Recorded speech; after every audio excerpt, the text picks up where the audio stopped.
श्यामनगर नाम के गांव में आस्था नाम की एक विधवा औरत रहा करती थी। 4 साल पहले उसके पति गुजर गए थे। उसे अपने पति के मौत के जिम्मेदार मानकर उसके ससुराल वालों ने उसे घर से निकाल दिया था और उसके मायके वालों ने भी उससे मुंह मोड़ लिया था। इसीलिए वो एक बूढ़ी औरत के साथ रहने लगी, जिसे रोज के कामों में मदद की जरूरत थी। एक सुबह की बात है। अम्मा उठिए, आपकी चाय तैयार है। अरे आस्था, कितनी बार कहा है तुझे, मेरी नींद मत तोड़ा कर। अम्मा माफ़ी चाहती हूँ, लेकिन आपको दवाइयाँ लेनी थी और इसीलिए मैंने सोचा आपको थोड़ा जल्दी ही जगा दूँ। आस्था, ज्यादा दिमाग नहीं चलाएगी तो ही अच्छा होगा।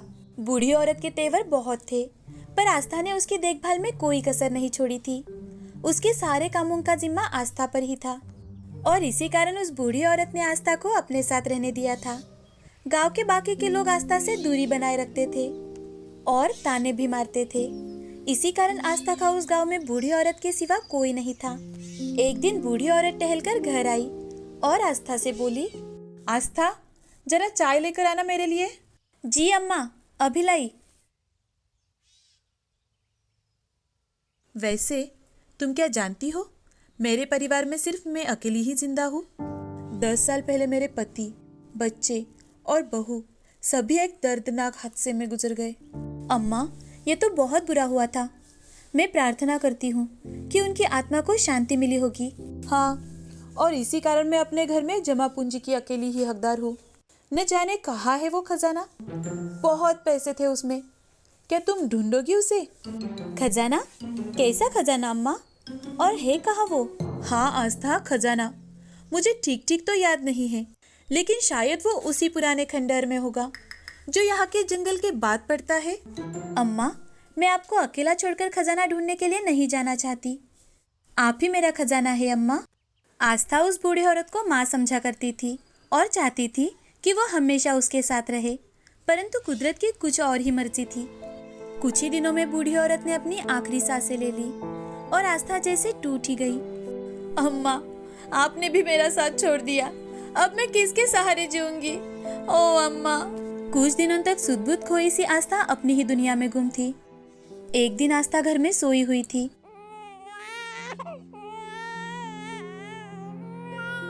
आस्था उठ के जब बाहर जाती है तो देखती है कि टोकरी में एक छोटा सा बच्चा तिल मिला के रो रहा है। आस्था ने उस बच्चे को गोद में ले लिया। ओ ले, अब तुम बिल्कुल सुरक्षित हो, डरने की कोई बात नहीं है बेटा। बच्चा आस्था से मिली गर्मी से शांत हो गया और सो गया। आस्था ने उसके माँ पिताजी को ढूंढने की सोची, पर उसने ये समझ लिया था कि जिसने भी बच्चे को कुटिया के बाहर छोड़ा था वो उसे पालने में सक्षम नहीं था। आस्था ने तय किया कि वो उस बच्चे का लालन पोषण ही अब उसके जीवन का नया लक्ष्य बनाएगी। लल्ला, आज से तुम मुझे ही माँ समझना। तुम्हारा नाम रखना होगा ना? हाँ, आज से तुम मेरे ओमकार हो। ऐसे ही दिन बीतने लगे। अब ओमकार को भी आस्था से बहुत लगाव हो गया था। दोनों एक दूसरे के जीवन का अहम भाग बन गए थे और जैसे जैसे वो बड़ा होता गया वो आस्था के कामों में उसकी मदद भी करने लगा। उनके सरल जीवन में खुशियाँ ही खुशियाँ थी। पर एक दिन ओमकार को सांस लेने में दिक्कत होने लगी। डॉक्टर को दिखाने पर पता चला कि उसके दिल में एक छेद था और इसका इलाज सिर्फ ऑपरेशन से ही हो सकता था। बेबस आस्था के दिमाग में बस एक ही सवाल था, पैसे कहाँ से आएंगे? इस सोच में वो लीन खुद से, हे भगवान, मैं ओमकार के इलाज के लिए पैसे कहाँ से लाऊंगी? ये ऑपरेशन तो बहुत महंगा है। तभी उसे बूढ़ी अम्मा की कही बात याद आ गई। उसने ओमकार को देखा जो लंबी सांसें लेकर सो रहा था। उसने तय किया कि वो ओमकार के लिए किसी भी हद तक जा सकती है, चाहे वो सुनसान जंगल में खजाना ढूंढना ही क्यों ना हो। अगली ही सुबह आस्था ओमकार को पास वाली एक सहेली के पास छोड़कर गई। तभी ओमकार ने साथ जाने की जिद की। उसे समझाते हुए आस्था, नहीं बेटे, तुम मेरे साथ नहीं आ सकते। ये सफर खतरे से खाली नहीं होगा, तुम्हें यही रुकना होगा बेटा। माँ, मुझे आपके बिना यहाँ नहीं रहना। मैं वादा करता हूँ, मैं आपको बिल्कुल तकलीफ नहीं दूंगा। बेटे की हट से आस्था हार गई और फिर साथ में दोनों माँ बेटे सफर पर निकल पड़े। आस्था ने इस बात का खास ध्यान रखा कि ओमकार को दम ना लगे। धीरे धीरे वो जंगल से गुजर रहे थे। थकान महसूस होने पर दोनों वहीं पर बैठकर पानी पी लिया करते थे। ऐसे ही 3 दिन गुजर गए। अब ओमकार बहुत ही कमजोर महसूस करने लगा था। उन्हें वो खंडहर अभी तक नहीं मिला था। तभी आस्था को पास में ही एक झोपड़ी नजर आई, लेकिन वहां पर कोई भी नहीं था। दोनों ने कुछ देर झोपड़ी में ही शरण लेने की सोची। बेटा, हम थोड़ी देर यहीं पर आराम कर लेते हैं। हाँ माँ। दोनों माँ बेटे उस झोपड़ी में बैठ गए। ओमकार को गोद में लिए बैठी आस्था को कब नींद लग गई ये पता ही नहीं चला। आंखें खुलने पर उसने देखा कि वो एक बड़े से कमरे में है। अरे, ये हम कहाँ आ गए?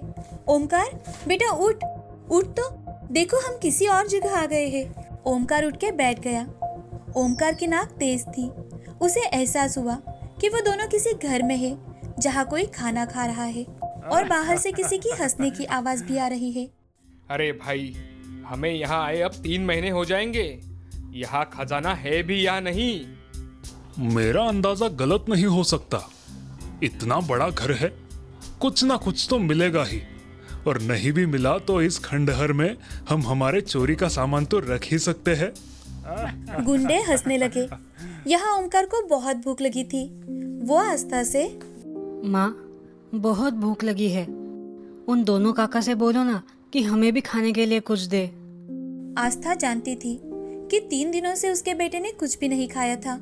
अब उसे खाने के लिए कुछ न कुछ देना ही होगा कि तभी वो दोनों गुंडे उस कमरे में आ गए। बहुत साहसी हो तुम, खंडहर के इतना पास आ गई, वो भी बिना किसी जानवर के डर के। तुम हमारे साथ ही रहोगे अब।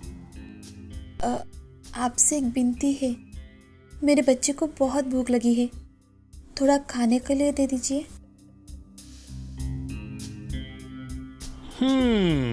तुम्हारे बेटे को तो हम खाना दे ही देंगे, बदले में हमें क्या मिलेगा? आस्था डर सी गई, परंतु ओमकार ने बड़े ही साहस के साथ उस गुंडे के सिर पर एक लकड़ी दे मारी। माँ, चलो यहाँ से, ये काका अच्छे नहीं है। आस्था और ओमकार भागने लगे। जब गुंडे ने ओमकार को पकड़ने की कोशिश की तो आस्था ने उसके सिर पर एक पत्थर मार फेंका। दोनों भागते हुए एक मंदिर के कक्ष में चले गए। वहां जाकर दरवाजा बंद कर लिया। न जाने कहाँ आ गए हम। अम्मा ने कहा था कि यहाँ उनकी जमा पूंजी है, परंतु यहाँ पर तो मुसीबतों के अलावा कुछ भी नहीं मिल रहा। हे देवी माँ, हमारी रक्षा करो। ओमकार को अब तेज बुखार चढ़ने लगा था। बाहर जोरों से बारिश होने लगी थी कि तभी अचानक से बिजली कड़की। उससे आई रोशनी से आस्था ने देखा कि मंदिर के पीछे कुछ चमक रहा है। आस्था वहां चली गई और उसने देखा कि मंदिर की पिछली ओर एक अलमारी थी। थोड़ा जोर लगाकर जब आस्था ने उसे खोला तो उसकी आंखें खुली की खुली रह गई। उसमें बहुत से पैसे और जेवरात भी थे। उसके साथ एक पत्र भी था। आस्था बेटी, तुम मेरे लिए भगवान की देन हो। तुमसे बुरी तरह से पेश आने के लिए माफ़ी चाहती हूँ। जिस तरह से तुमने मेरी देखभाल की थी, कोई अपना भी नहीं करता। ये खजाना मेरी तरफ से तुम्हें भेंट समझना। मेरी ये विनती है आस्था कि इस जायदाद के तुम ही हकदार बनो। इससे अपना और दूसरों का भला करना बेटी। उम्मीद है कि देवी माँ तुम्हें यहाँ तक ज़रूर लेकर आएंगी। अपना ख्याल रखना बेटी। आस्था की आंखों में आंसू आ गए थे। उसने कभी सोचा भी नहीं था कि अम्मा उससे इतना प्रेम करती थी। उसे उस खत से हिम्मत मिली। आस्था ने खजाने को अपने साथ लाई हुई एक गठरी में बांध लिया और एक हाथ में ओमकार को पकड़ लिया और दूसरे हाथ में लाठी लेकर आस्था वहां से निकल पड़ी। उसने दोनों गुंडों को एक एक लाठी मार के ढेर कर दिया और उन्हें रस्सी से बांध दिया और फिर गांव में लौट आई और वहां पर जाकर सरपंच जी को लुटेरों के बारे में बताया। आग से तपते ओमकार को अस्पताल लेकर गई और बाहर बेटी भगवान को गुहार लगाते हुए आस्था बोली, भगवान, मेरे सारे अपने मुझे छोड़कर जा चुके हैं। मुझ पर दया कीजिए प्रभु। मेरे ओमकार को मुझसे दूर मत कीजिए। जल्दी ही ओमकार का ऑपरेशन शुरू हो गया और कुछ ही देर बाद डॉक्टर बाहर आकर, आस्था जी, आपका बेटा खतरे से बाहर है, मुबारक हो, ऑपरेशन सफल रहा। डॉक्टर की बात सुनकर आस्था की खुशी का तो कोई ठिकाना ही नहीं था। उसने डॉक्टर को शुक्रिया कहा और फिर अपने ओमकार से मिलने अंदर चली गई। कुछ ही दिनों में ओमकार पूरी तरह से स्वस्थ हो गया। खजाने की मदद से आस्था ने अपने और ओमकार के लिए एक अच्छा सा घर खरीदा और फिर बचे हुए खजाने से उसने अपने जैसी विधवा औरतों के लिए एक आश्रम बनवाया और उनके लिए रोजगार के मौके उपलब्ध कराए। आस्था की उदारता देख गांव वाले भी उस पर प्रसन्न थे और इसी प्रकार आस्था और ओमकार खुशी खुशी अपनी जिंदगी बिताने लगे। माँ बनने पर एक औरत की ताकत दुगनी हो जाती है।